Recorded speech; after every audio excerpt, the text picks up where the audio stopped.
Hi ಎಲ್ಲ ವಿದ್ಯಾರ್ಥಿಗಳೇ. So ಎಲ್ಲರೂ ಕೂಡ ಗಣಿ ಎಜುಕೇಷನ್ ಯೂಟ್ಯೂಬ್ ಚಾನಲ್ಗೆ ಸುಸ್ವಾಗತ.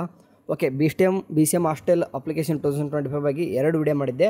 ಒಂದು ಆ್ಯಕ್ಚುಲಿ ಅಕ್ಟೋಬರ್ 4ರವರೆಗೂ ಕೂಡ ಡೇಟ್ ಇರ್ತಕ್ಕಂಥದ್ದು, ಒಂದು ನಿಮಗೆ ಅಪ್ಡೇಟ್ ಮಾಡಿದ್ದೆ.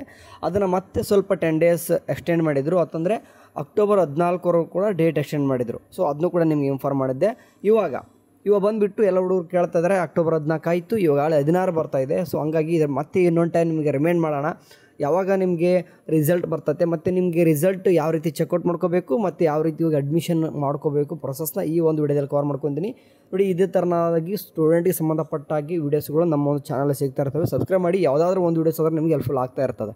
ಓಕೆ ನೋಡಿ, ನಮ್ಮ ಈ ಒಂದು ಹೇಳ್ತೆ ನಿಮಗೆ SHPಗೆ ಸಂಬಂಧಪಟ್ಟಾಗೆ ವೆಬ್ಸೈಟ್ಗಳು ಏನಂತಂದರೆ ಅಂದರೆ ಸ್ಟೇಟ್ ಹಾಸ್ಟೆಲ್ ಪೋರ್ಟಲ್ ಸಂಬಂಧಪಟ್ಟಾಗೆ ಭಾಳಷ್ಟುಗಳು ವೆಬ್ಸೈಟ್ಗಳಿದ್ದಾವೆ. ನೀವು SHP BCWD ಹೊಡ್ಕೋಬೋದು, ಅಥವಾ ಟ್ರೈಬಲ್ ಆ್ಯಂಡ್ ವೆಲ್ಫೇರ್ ಅವ್ರದ್ದು ಕೂಡ ಬೇರೆ ಬೇರೆ ಸಪ್ರೇಟ್ ಇದೆ, ಆ್ಯಂಡ್ ಸೋಷಿಯಲ್ ವೆಲ್ಫೇರ್ ಡಿಪಾರ್ಟ್ಮೆಂಟು ಕೂಡ ಬೇರೆ ಇದೆ. ಸಾರಿ, ಈಗ ಯಾಕೆ ಹೇಳ್ತಿದ್ದೇನೆ ಅಂತಂದರೆ ಎಲ್ಲನೂ ಸದ್ಯಕ್ಕೆ ಕ್ಲೋಸ್ ಆಗಿದೆ ಅಲ್ವಾ. ಸೊ ಹಂಗಾಗಿ ನಿಮಗೆ ಇಲ್ಲಿ ಯಾವುದೇ ರೀತಿ ಬಂದುಬಿಟ್ಟು ನೋಡ್ಕೊಳಕ್ಕೆ ಹೋಗ್ತೀನಿ ಅಂತಂದರೆ ಬರೋದಿಲ್ಲ. ಸೊ ಹಂಗಾಗಿ ಏನಪ್ಪ ಅಂತಂದರೆ ನೋಡಿ ಕಾಣಿಸ್ತಿದೆ, ಕ್ಲೋಸ್ಡ್ ಅಂತ ಬರ್ತದೆ.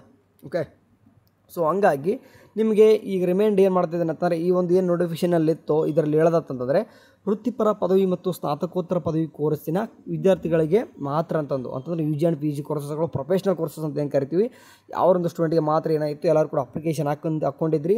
ಎಲ್ಲರೂ ಕೂಡ 4ನೇ ತಾರೀಕಿತ್ತು, 14ನೇ ತಾರೀಕು ಕೂಡ ಡೇಟ್ ಎಕ್ಸ್ಟೆಂಡ್ ಆಗಿತ್ತು. ಓಕೆ, ಸೊ ಹೊಸ ಅರ್ಜಿಗಳನ್ನು ತಾಲೂಕು ಕಲ್ಯಾಣ ಅಧಿಕಾರಿಗಳು ಪರಿಶೀಲನೆ ಮಾಡಲು ನಿಗದಿಪಡಿಸಿದ ಅಂತಿಮ ದಿನಾಂಕ ಅಂದರೆ ಇವತ್ತಿನವರೆಗೂ ಕೂಡ 14ನೇ ತಾರೀಕು ಕೂಡ ನೀವು ಅಪ್ಲಿಕೇಶನ್ ಹಾಕಿದರೆ 14ನೇ ತಾರೀಕುವರೆಗೂ ಕೂಡ 15, 16 ಅಂದರೆ 2 ದಿನ ಏನು ಮಾಡ್ತಾರೆ ಅಂತಂದರೆ ನೀವು ಅಪ್ಲಿಕೇಶನ್ನ ಅಪ್ಲೈ ಮಾಡ್ಕೊಂಡ್ರೆ ರಿಜೆಕ್ಷನ್ ಮಾಡೋದಾಯ್ತಿರ್ಬೋದು, ಕೆಲವೊಂದಿಷ್ಟು ಎಕ್ಸೆಪ್ಟ್ ಮಾಡ್ಕೊಳ್ಳೋದು ಎಲ್ಲನೂ ಕೂಡ ತಗೊಳ್ತಾರೆ. ಓಕೆ, ಕೆಲವೊಂದಿಷ್ಟು ನೀವು ಅಪ್ಲಿಕೇಶನ್ ಹಾಕುವಾಗ ರಾಂಗ್ ಇನ್ಫಾರ್ಮೇಷನ್ ಹಾಕುವಂತಂದರೆ ಆಟೋಮೆಟಿಕ್ಲಿ ಅವಾಗಲೇ ರಿಜೆಕ್ಟ್ ಮಾಡಿಬಿಟ್ಟಿರ್ತಾರೆ ಮೊದಲು. ಓಕೆ, ಆಮೇಲೆ ಎಲ್ಲನೂ ಕೂಡ ಕರೆಕ್ಟ್ ಇರೋನು ಒಂದು ಸೈಡ್ ಇಟ್ಕೊಂಡು ಆಮೇಲೆ 16ನೇ ತಾರೀಕು ಕೂಡ ಅವರು ಕೂಡ ಏನಿರ್ತದೆ ಎಲ್ಲನೂ ಕೂಡ ಕರೆಕ್ಟ್ ಇರೋ ತೊಗೊತಾರೆ. ಆವಾಗ ಈಗ ಮೆರಿಟ್ ಬೇಸ್ಡ್ ಏನು ಮಾಡ್ತಾರೆ ಅಂತಂದರೆ ಹೇಳ್ತೀನಿ, ಮೆರಿಟ್ ಬೇಸ್ಡ್ ಏನು ಮಾಡ್ತಾರೆ ಅಂತಂದರೆ ಆ್ಯಂಡ್ ಅದು ಒಂದು ಸೀಟ್ ಮೆಟ್ರಿಕ್ಸ್ ಅಂತ ಕರಿತೀವಿ ನಾವು, ನಿಮ್ಗೆ ಭಾಳ ಗೊತ್ತಿರ್ತದೆ. ಈ ಒಂದು ಕ್ಯಾಸ್ಟು ಈ ಒಂದು ಹಾಸ್ಟೆಲ್ಗೆ ಇಷ್ಟು ಸೀಟ್ಗಳು, ಲೈಕ್ ನೋಡಿ ಗೌರ್ನಮೆಂಟ್ ಕಾಲೇಜಲ್ಲೂ ಕೂಡ ನಿಮ್ಗೆ ಗೊತ್ತಿರುವಾಗೆ ನಾವು ಯಾವ ರೀತಿ ಒಂದೊಂದು ಕರಿತೀವಿ, ಗೌರ್ಮೆಂಟ್ ಸೀಟ್ ಇರ್ತದೆ. ಆ್ಯಂಡ್ ಈಗ ಇತ್ತೀಚೆಗೆ NRI ಸೀಟು ಯಾವ ರೀತಿ ಬರ್ತಾಯಿತ್ತು ಅದೇ ರೀತಿ BCM ಹಾಸ್ಟೆಲ್ ಅಂದರೂ ಕೂಡ BC ಅಂದರೆ ಜನರಲ್ ಸ್ಟೂಡೆಂಟ್ ಅಷ್ಟೇ ಇರಬೇಕಂತ ಇಲ್ಲ, ಬೇರೆ ಬೇರೆ ಸ್ಟೂಡೆಂಟು ಕೂಡ ಇರ್ತಾರೆ. ಅಂದರೆ ಕಡಿಮೆ ಪ್ರಮಾಣದಲ್ಲಿ, ಅಂದರೆ 100 ಸೀಟ್ಗಳು ಯಾವುದೋ ಒಂದು ಹಾಸ್ಟೆಲಲ್ಲಿ BCM ಹಾಸ್ಟೆಲ್ ಇದೆ ಅಂತಂದರೆ ಈಗ 85ರಿಂದ 90 BC ಜನರಲ್ ಸ್ಟೂಡೆಂಟ್ ಇದ್ದರೂ ಕೂಡ ಈಗ SC/ST ಸ್ಟೂಡೆಂಟು ಕೂಡ ತೊಗೋತಾ ಇರ್ತಾರೆ. ಆ್ಯಂಡ್ ಅದೇ ರೀತಿ ಮೈನಾರಿಟಿ ಸ್ಟೂಡೆಂಟ್ ಕೂಡ ತೊಗೊತಾ ಇರ್ತಾರೆ. ಸೇಮ್ ಅದೇ ರೀತಿಯಾಗಿ SC/ST ಹಾಸ್ಟೆಲ್ ಅಂದರೂ ಕೂಡ ಅಲ್ಲೂ ಕೂಡ ಎಲ್ಲರೂ ಕೂಡ 90% ಅವರು ಇರ್ತಂದರೆ 10% ಈಗ ಬೇರೆಯನ್ನು ಕೂಡ ತೊಗೊಳ್ಳೋದು. ಇದೇ ರೀತಿ ಎಲ್ಲರೂ ಕೂಡ ಇರ್ತದೆ. ಸೊ ಹಂಗಾಗಿ ಅದನ್ನೆಲ್ಲನೂ ಕೂಡ ನೋಡಿಕೊಂಡು ಈಗ ಮೆರಿಟ್ ಬೇಸ್ಡ್ ನೋಡಿಕೊಂಡು ನಿಮಗೆ ರಿಸಲ್ಟ್ ಬರೋದು ಬಂದುಬಿಟ್ಟು ನಿಮಗೆ 18ನೇ ತಾರೀಕು ಏನು ಮಾಡ್ತಾರೆ ಅಂತಂದರೆ ನಿಮ್ಮ ಒಂದು ತಾಲೂಕು ಸಮಿತಿಯ ಮೂಲಕ ಆಯ್ಕೆಯಾದ ಹೊಸ ವಿದ್ಯಾರ್ಥಿಗಳ ಆಯ್ಕೆ ಪಟ್ಟಿ ಪ್ರಕಟಣೆಯ ದಿನಾಂಕ. ಇದು ಈ ವರ್ಷ ಆನ್ಲೈನ್ ಏನಾದರೂ ನಿಮಗೆ ನೋಡ್ಲಿಕ್ಕೆ ಬಂದರೆ, ಈಗ ಸದ್ಯಕ್ಕಂದ್ರೆ ಚೆಕ್ಔಟ್ ಮಾಡ್ಲಿಕ್ಕೆ ಬರಲ್ಲ, ಅದು ಓಪನ್ ಕೂಡ ಆಗ್ತಿಲ್ಲ. ಸೊ ಹಂಗಾಗಿ 18ನೇ ತಾರೀಕು ನಿಮ್ಗೆ ಏನಾದರೂ ಬಿಟ್ಟಾಗ ನಮಗೇನಾದರೂ ಲಾಗಿನ್ ಆಗ್ಲಿಕ್ಕೆ ಬಂದರೆ ಆನ್ಲೈನ್ ಚೆಕ್ಔಟ್ ಮಾಡ್ಕೊಳ್ಳೋದು ಹೇಗಂತ ತಿಳಿಸ್ಬಿಡ್ತೀನಿ ನಿಮಗೆ. ಓಕೆ, ಇಲ್ಲ ಬರಲಿಲ್ಲಪ್ಪ ಅಂತಂದರೆ ನೀವು ಇಮಿಡಿಯೇಟಾಗಿ ಏನು ಮಾಡ್ಬೇಕಂತಂದ್ರೆ ಹೋಗಬೇಕಾಗ್ತದೆ. ನಿಮ್ಮ ನಿಯರ್ ಯಾವುದಾದ್ರೂ BCM ಆಫೀಸ್ ಇರ್ತದೆ, ಅಂದರೆ ನೀವು ಯಾವುದೋ ಈಗ ಎಲ್ಲನೂ ಕೂಡ ಅಪ್ಲೈ ಮಾಡಿ ಒಂದು ಸೆಟ್ ಕೊಟ್ಟಿರ್ತೀರಿ, ಅಥವಾ ಕೊಡದೇನೇ ಇರ್ಬೋದು ನೀವು, ಬಟ್ ಕೊಟ್ಟಿರಿ ಅಂತ ಎಲ್ಲರೂ ಕೂಡ ಹೇಳಿದ್ದೆ ನಾನು. ಓಕೆ, ಕೊಟ್ಟಿದ್ರೆ ಬೆಟರ್. ಓಕೆ, ಕೊಟ್ಟಿಲ್ಲ ಅಂದರೂ ಕೂಡ ಆನ್ಲೈನ್ ಎಲ್ಲನೂ ಕೂಡ ಆಗಿರ್ತದೆ, ಬಟ್ ಆದರೂ ಕೂಡ ಕೊಡಬೇಕು.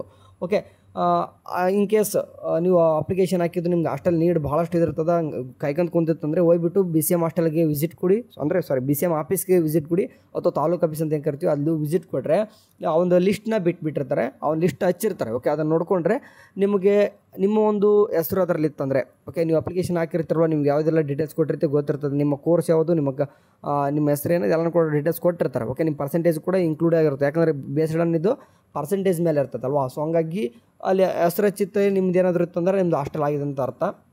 ಓಕೆ, ಅದರಲ್ಲಿ ಯಾರೆಲ್ಲ ಹಾಸ್ಟೆಲ್ ಅಲಾಟ್ಮೆಂಟ್ ಆಗಿದೆ ಅವರೆಲ್ಲ ಒಂದು ಸ್ಟೂಡೆಂಟ್ ಏನು ಮಾಡಬೇಕು, ವಿತಿನ್ 23/10/2025 ಅಂತಂದರೆ ಇದೇ ತಿಂಗಳು ಹೇಳ್ತಿರೋದು ನಾನು, ನಾಡಿದ್ದು ನಿಮ್ದು ರಿಸಲ್ಟ್ ಬರ್ತದೆ.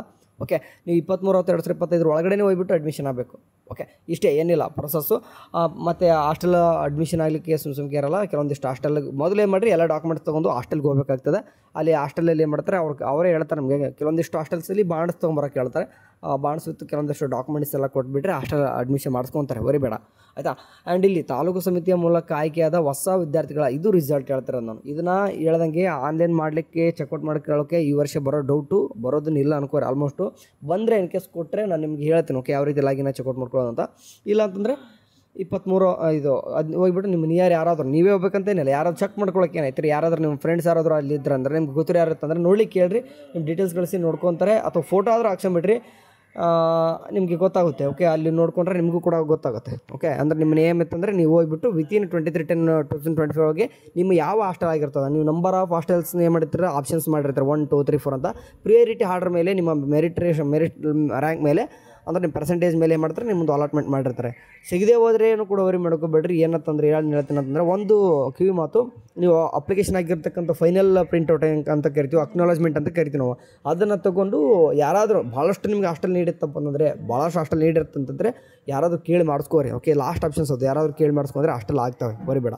ಓಕೆ, ಸೊ ದುಡ್ಡು ತೊಗೋತಾರೆ, ಬಟ್ ಎಲ್ಲ ಕಡೆ ದುಡ್ಡು ತೊಗೊಳ್ತಾರೆ, ದುಡ್ಡು ತೊಗೊತಾರೆ, ಯಾರಾದರೂ ಕೇಳಿ ಮಾಡಿಸ್ಬೇಕು. ಬಟ್ ನೀವು ಭಾಳಷ್ಟು 3 ವರ್ಷ 4 ವರ್ಷ ಕೋರ್ಸ್ ಓದ್ತೀರಿ ಅಂದರೆ ನಿಮಗೆ ಮತ್ತು ಯಾರಾದರೂ ಕೇಳಿ ಮಾಡಿಸ್ಕೊಳ್ಳೋದೇ ಬೆಟರು. ಇನ್ ಕೇಸ್ ಹಾಸ್ಟೆಲ್ ಆಗದೆ ಹೋದರೆ. ಓಕೆ, 2 ಲಿಸ್ಟ್ ಬರ್ತಂತ ಕೂರಬೇಡ್ರಿ, ಒಂದೇ ಲಿಸ್ಟ್ ಆಲ್ಮೋಸ್ಟ್ ಬಿಡೋದು, 2 ಲಿಸ್ಟ್ ಬಿಡೋಲ್ಲ, ಬಿಟ್ಬಿಡೋದಾರೆ ಈಗಾಗಲೇ ಎಲ್ಲನೂ ಕೂಡ ಒಂದೇ ಲಿಸ್ಟ್ ಬಿಡ್ತಿರ್ತಾರೆ ಅವರು. ಇನ್ ಕೇಸ್ 2 ಲಿಸ್ಟ್ ಬಿಡ್ತಾರೆ ಅಂದರೂ ಕೂಡ ನಾನು ನಿಮ್ಗೆ ಯಾವತ್ತು 17ನೇ ತಾರೀಕು ನಿಮ್ಗೆ ಇನ್ನೊಂದು ಟೈಮ್ ಇನ್ಫಾರ್ಮ್ ಮಾಡ್ತೀನಿ, ಆಯಿತಾ, ಅಂದ್ರೆ ನಾಡಿದ್ದು. ಸರಿ ಕಣ್ರು, ಇನ್ನೊಂದು ಟೈಮ್ ಬಿಟ್ಟಾಗಿ ತಿಳಿಸ್ತೀನಿ. ಅಲ್ಲಿವರೆಗೂ ಚಾನಲ್ ನೋಡ್ತಾರೆ, ಟೇಕ್ ಕೇರ್, ಬಾಯ್.